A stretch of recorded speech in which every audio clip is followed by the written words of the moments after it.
right, let's go get some fishes.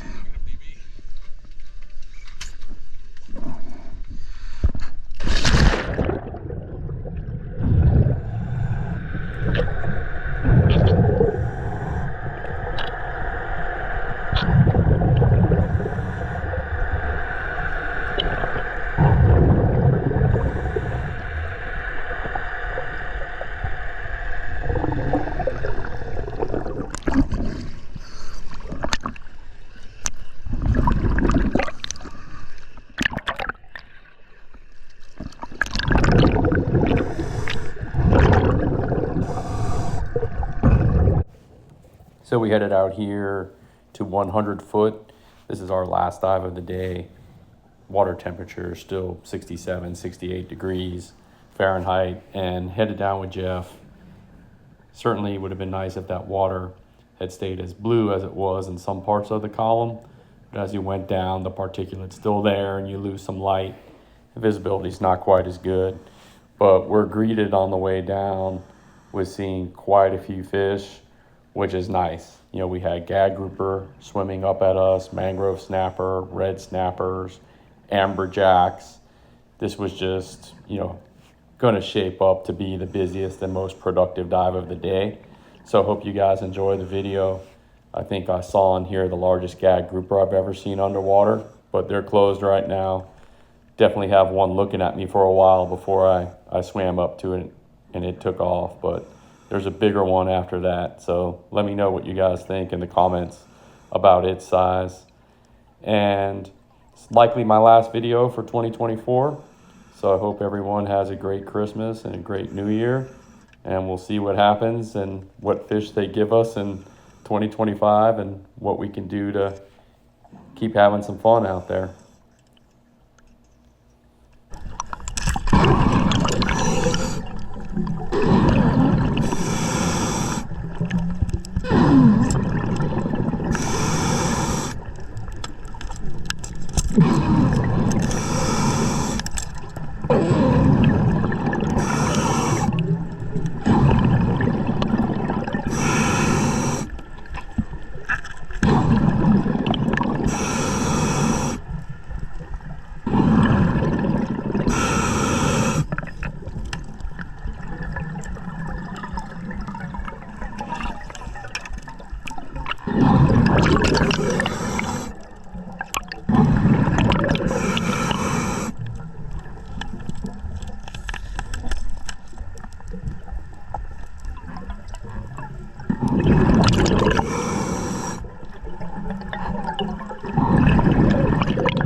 So this is an excellent example how a relatively benign shot can end up turning into an absolute disaster and a real pain. So I saw the outline of the hogfish through that hole in the top of the ledge, and I shot it, and I pinned it to the bottom. Normally you wouldn't think that would be a problem. You know, you had this nice, soft, poofy sand, but instead that spear ended up getting embedded in the rock, and I can't get it out. So I am going to string the fish, and I can see that the spear's in it, but not in it great, which is fine. So I'm going to string the fish and try and get, you know, a good picture of what's going on down there before it gets even more silty. And I clip my light off to me because I don't want to lose my light. You know, the light's about $300, so you don't want to lose that. And end up unclipping the stringer from my waist, leave it down there, and give a couple of tugs on the spear, and I still can't get it out. So what I decided to do is come back up to the top of the ledge and, you know, see if I'm lucky enough to be able to get the spear to engage back into my spear gun, because now I have a handle essentially to try and pull the spear out of the rock that I've shot it into. And you can see when I do that, it takes a couple of hard tugs. I'm a pretty big guy. It took a couple of hard tugs to be able to get that spear out. And when I went in on this dive, I only had a half tank. So this just took extra time, more time of me laying on the bottom in poor visibility for really just a small hogfish to be able to get back in the game. It was a waste of time where I could have been targeting some of the bigger mangrove snapper that were on this ledge.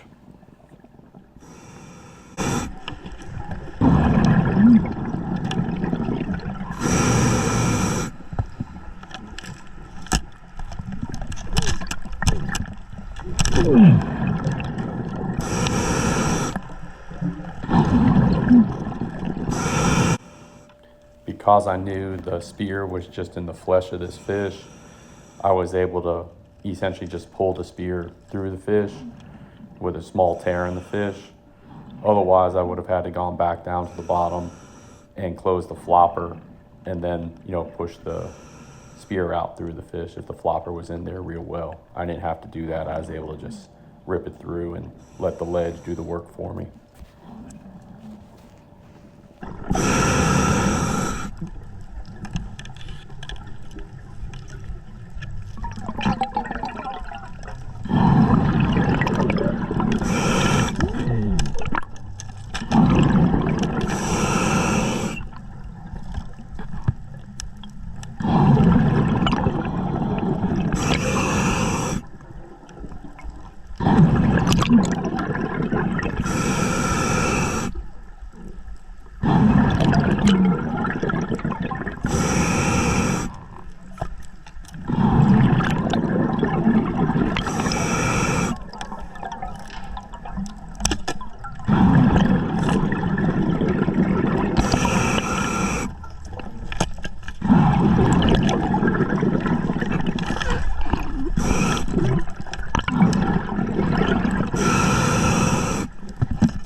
That was the largest gag grouper I've seen underwater, I think.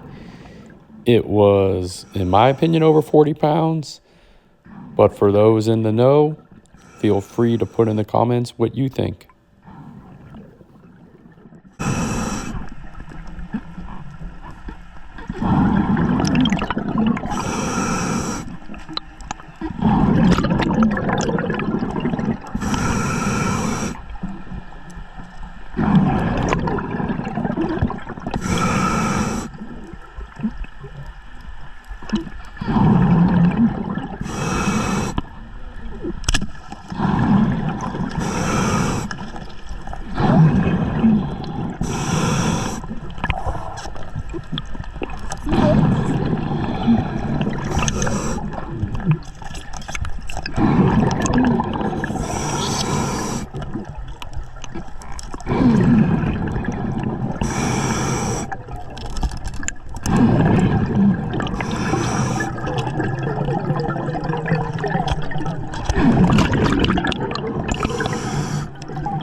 Just in case a cobia decides to swim up to me like they do to my friend Jason.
There were some big gags there. Oh God, this one had to be pushing 50. My goodness gracious.